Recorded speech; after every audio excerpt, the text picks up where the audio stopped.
Bismillahirrahmanirrahim. Nahmaduhu wa nusalli ala rasulihil karim, amma ba'd. Insyaallah pada kesempatan ini kita akan melanjutkan kembali pembacaan kitab Ihya Ulumuddin.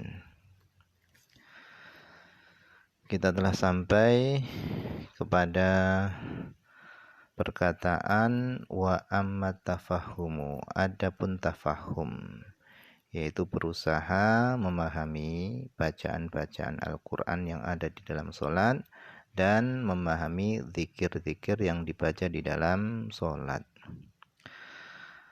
Wa amma tafahumu, adapun tafahum, fasababuhu, adapun sebabnya tafahum, ba'da huduril qalbi, setelah hadirnya hati, sebabnya adalah itmanul fikri, yaitu senantiasa berfikir, wasarfu dzihni, dan mencurahkan pikiran, ila idrakil makna, kepada memahami makna yang dibaca, makna bacaan yang dibaca.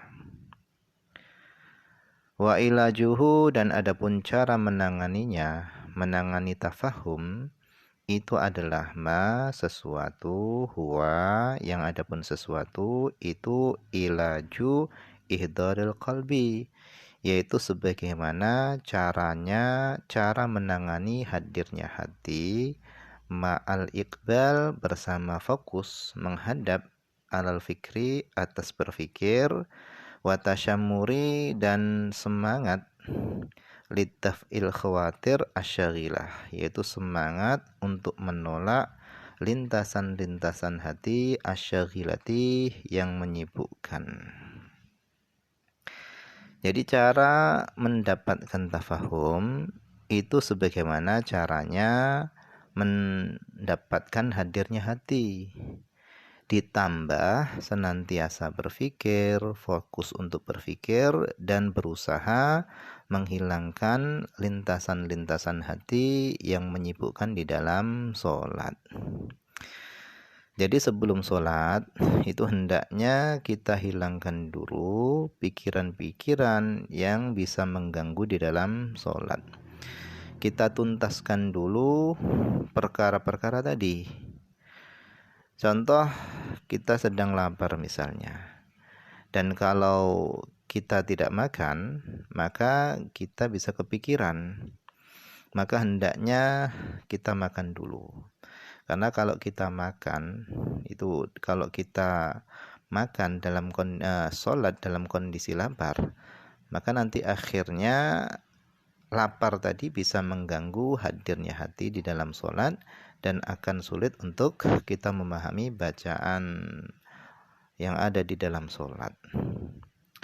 Oleh karenanya Nabi SAW beliau bersabda, idza hadaral asya wal isya quddimal asya alal isya.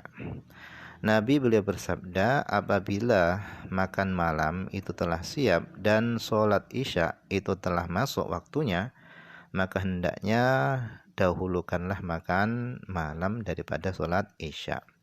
Kenapa demikian? Yaitu karena supaya ketika masuk di dalam sholat, kita ini dalam kondisi tanpa ada pikiran yang mengganjal dan mengganggu, sehingga bisa fokus untuk mengerjakan sholat.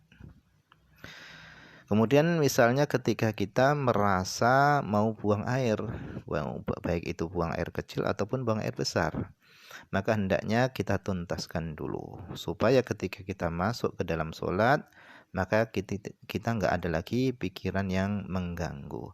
Oleh karenanya, menahan buang air kecil atau buang air besar itu hukumnya adalah dimakruhkan. Kenapa? Karena bisa mengganggu kekhusyuan di dalam sholat. Oleh karenanya, segala pikiran-pikiran yang mengganggu hadirnya hati dan tafahum itu hendaknya diselesaikan dulu, sehingga masuk di dalam sholat dalam kondisi fokus. Wa ila judaf'il khawatir asyaghilah qat'ul mawaddiha. Wa ila judaf'il khawatir asyaghilati, dan adapun cara menangani di dalam menolak lintasan-lintasan hati yang menyibukkan, cara menanganinya adalah qat'ul mawaddiha, yaitu memutus materi-materinya. Materi-materinya lintasan hati tadi. Akni yang aku maksud adalah an-nuzu'a, yaitu melepaskan diri antil kal asbab, daripada sebab-sebab tadi, allati tanjadhibu al-khawatiru ilaiha, yang lintasan-lintasan hati tadi itu bisa tertarik ilaiha kepadanya.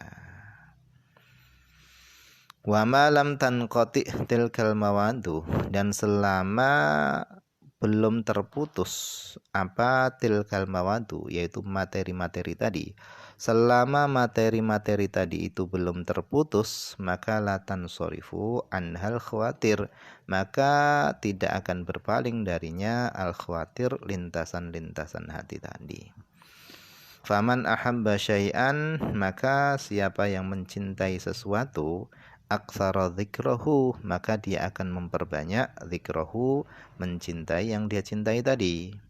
Kalau orang itu cinta dunia, maka dia akan bawa tokonya, sawahnya, pekerjaannya, dia bawa di dalam sholat. Tetapi kalau seorang tadi itu cinta kepada Allah, maka di mana saja yang diingat hanyalah Allah.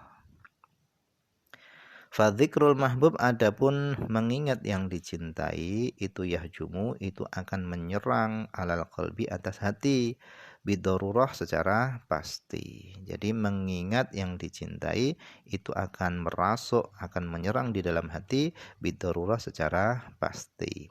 Falidzalika, oleh karenanya taro, kamu akan melihat annaman ahabba ghairallah, bahwasanya orang yang mencintai selain Allah, la tasfu, maka tidak akan jernih lahu baginya solatun solat, anil khawatir, dari lintasan-lintasan hati.